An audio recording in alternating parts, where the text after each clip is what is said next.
Sino sa inyong tatlo? Tatlo. Ganda. Ganda yarn. Tatlo yung nagkakagusto. Sa dinami-dami ng problema sa mundo, alam mo, yes, friend, parang ito yung gusto ko. Yung mahihirapan kang pumili kung sino yung jojowain mo sa dami ng nagkakagusto sa'yo. Uy, sarap naman ang ganyang problema. Paranas naman yan. Sana all habulin.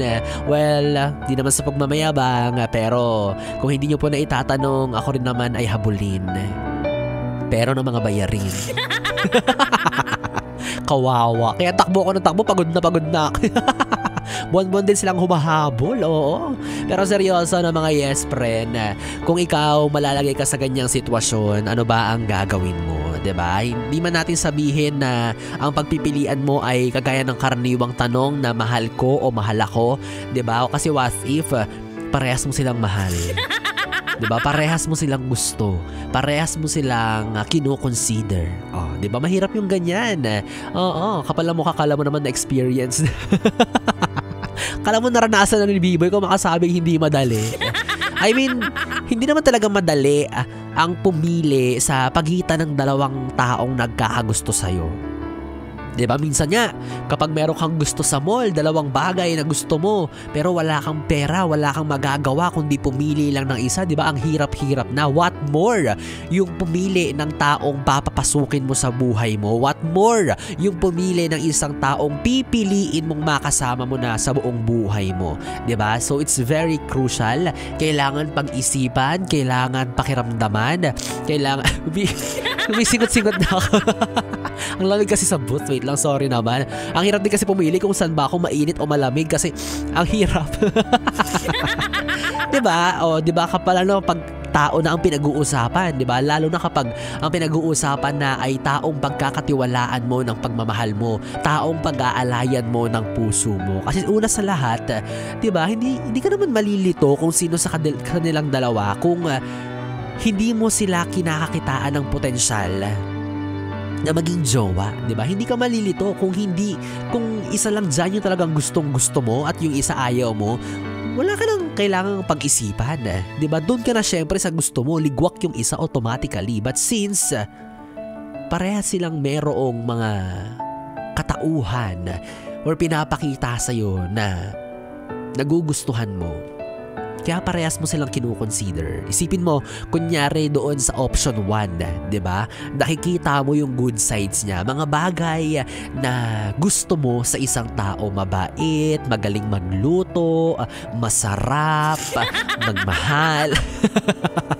Di ba? Yung mga good sides na... Sorry, sumisingot po ako.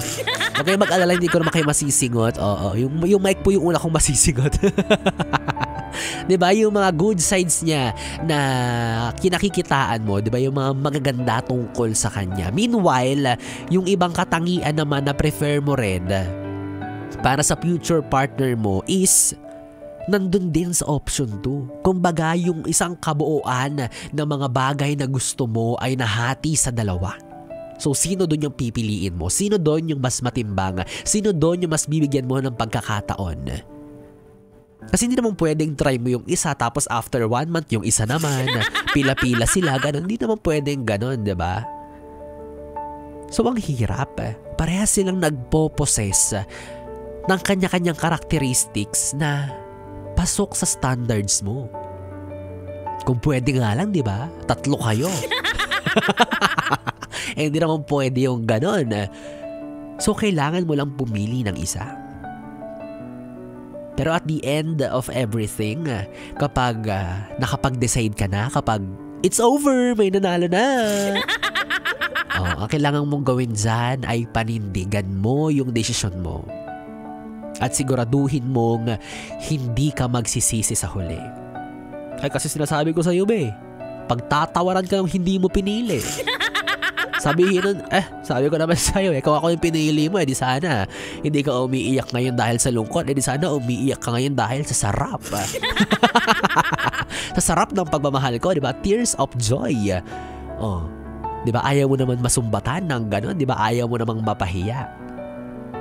Or hindi naman kaya kapag hindi kayo nag-match, hindi kayo nag-click ng taong pinili mo, hindi mo pwedeng isumbat sa kanya na dapat hindi na lang ikaw yung pinili ko, dapat hindi na lang ikaw yung minahal ko, nagsisisi ako. Hindi pwedeng ganon. Kasi una sa lahat, desisyon mo yan.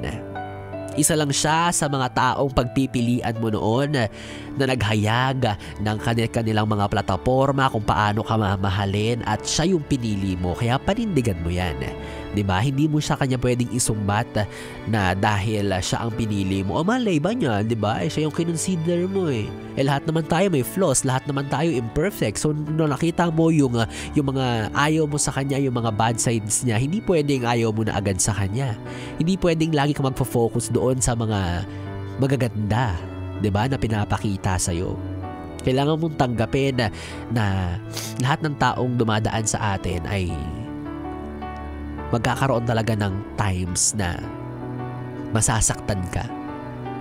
And isa yun sa mga kailangan mong i-embrace sa kanya, di ba? Kaya kapag ganyan, kapag nalagay ka sa isang sitwasyon kung saan ay kailangan mong pumili, masidhing pagsusuri ang kinakailangan, kailangan pinag-iisipan mo yun ng maigi. Hindi mo kailangang i-pressure yung sarili mo, sasabihin mo, hala, kailangan ko magmadaling pumili sa kanilang dalawa kasi baka subuko na yung isa. Kapag ganun, feeling ko hindi na ako pogi or maganda kasi isa na lang yung naghahabol. Diba? Hindi pwedeng ganun. Dapat pinag-iisipan yan. Hindi yan something na pinagdedesisyonan mo lang overnight. Diba? Maaaring maraming araw, linggo, buwan yung lumipas bago mo ma-realize kung sino sa kanila talaga yung karapat-dapat, kung sino ang katangi-tangi, at kung sino ang deserve ka at deserve mo. Hindi lang dapat laging puso ang pinapairal. Hindi lang kung ano yung nararamdaman mo yung uunahin mo. Siyempre may utak ka, diba? Libreng gamitin yan, baka akala mo may bayad. Oo, free gamitin yan, kaya nga nasa ulo yan, di ba? Mas mataas yan sa puso kasi una yung ginagamit. Sasabihin mo, ang hirap-hirap kasi hindi ko naman alam, ang hirap magdesisyon para sa sarili ko. Sa buhay nga ng ibang tao, nagdedesisyon ka eh. Buhay nga ng may buhay, pinapakialaman mo, tapos yung sarili mo, hindi mo mapagdesisyonan. Imig. Well, hindi rin naman kita masisisi, no? Talagang nalagay ka sa kanyang sitwasyon na alanganin. Pero off ba yun? Yung kapag isang tao ay nag-entertain ng more than one na susuyuin siya, ganyan.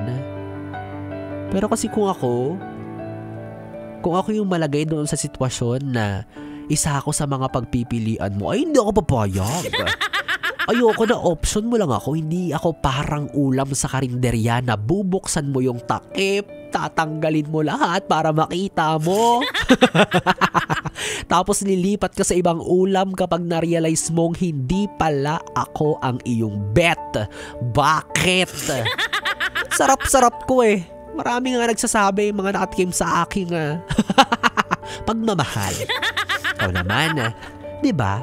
Kaya believe din po ako doon sa mga taong talagang merong determinasyon, perseverance na ipaglalaban ang kanilang taong minamahal kahit pa na alam nilang meron silang ibang katunggali, di ba? Meron silang karibal, talagang ilalaban, ipapakita kung sino ang may higit at mas malaking pagmamahal. Diba? Kaya ikaw, kumbaga sa sitwasyon mo ngayon, masasabi natin na parang mix and match.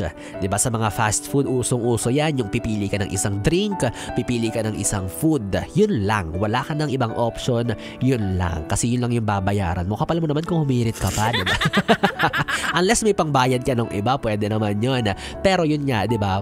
Kung usapang mix and match, parang ganyan yung sitwasyon mo ngayon. Maraming pagpipilian pero isa lang ang pwede mong kainin at hindi mo pwedeng tikman lahat. Ano kasi ni swerte? Ginawa mong food tasting yun. Pagmamahal. Kami nga wala eh. Wala kang nararanasang pag-ibig tapos ikaw dala-dalawa. Swerte mo naman masyado. Kainis. Kaya ikaw, yes friend, kung ayaw mong magkamali sa desisyon mo, Well, ako na lang ang piliin mo kasi ako na naman talaga ang tama para sa'yo. Kaya, tama na to. May tama na ako. Tigil na natin to, matulog na tayo. Well, anyways, yes pa rin. 3 oras na BB Time na naman ang ating pinagsamahan. Nakapiling mo ang BB mo sa radyo. DJ B-Boy Bibo, ang DJ na single, ready to mingle, basta walang label. Magkasama at magkarinigan tayong muli bukas sa parehong oras. Dito pa rin at dito ka lang sa istasyong No Problem, ang 101.1 Yes FM. Good night, BB. Mwah mwah.